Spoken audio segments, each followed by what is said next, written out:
ultimately, the way forward, personally, I feel there needs to be a category. So if you're in that position, because you have got the benefit, and I know on previous show they were talking about this, the fact that puberty, the massive advantage puberty gives you, you've still got, even if you take drugs to reduce your testosterone, the latent strength of your physiology and your muscle structure.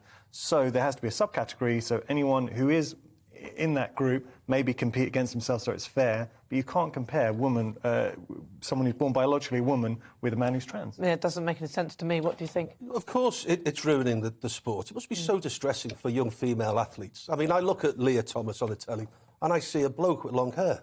I'm sorry to be blunt, but the physiology is of a bloke. It looks like a pub doorman. And so you are going to have those natural...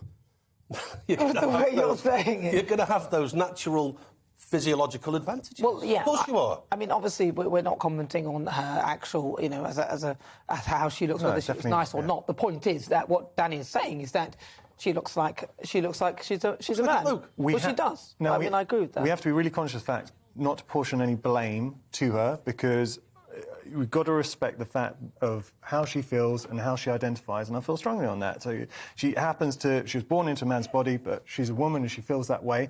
Equally, there has to be a fair playing field. So I think if you had a category, a sporting event, where it was for trans, then it's fair. There's going to be about 8 people at this Trans Olympics. OK, to start with. I'm not saying Olympics, but just if you're competing. I think there's going to be hardly anyone there, Yanis. Well, that's unfortunate, but that's the way it is. You know what I mean? Look, we have the Paralympics so that we can level people with different abilities so that it's more acceptable for them. It's more fair on them. It's no point... actually, some of the Paralympians would do a lot better than some of the able-bodied athletes in many things, to be fair. But we try and make sure that it's fair for those competing. What I'm seeing is that women don't appear to be consulted on this. Who's made that decision? If that were me, I would say, I'm sorry, but this person, whilst they may feel that they are a woman, biologically, because this is what it is, we're comparing bodies, as it were, biologically this person is male, and therefore it is totally unfair to women for this person to compete. Even the Paralympics have come in for criticism because you have different levels of ability. Yeah. You know, you have different disabilities and, they all dive into the same swimming pool. It's like boxing and weight category. Yeah, so if you've got... So Leah is...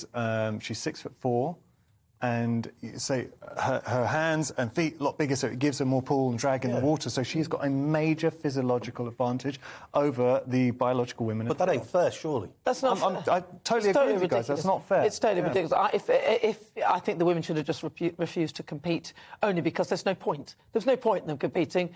She was always going to win. Leah Thomas was always going to win, and they knew that. So there's literally no point getting in the water, is there? How demoralising. You've worked all your life to try and be a fit, strong sporting person. You're there, you're at the top of your game, and then some guy then decides he's a woman, competes in your... no, he doesn't decide she's a woman. Hang on, wait a minute. When I say... No, but you can decide that you can gender identify. I know, it's very flippant, the way your delivery. Yeah, but that's not an insult, is it? That person may have decided that they feel like they're a woman. It's a fact, isn't it? But this is why we shouldn't apportionate any blame to her. I think no one's apportioning blame. We're just saying it's unfair to the women.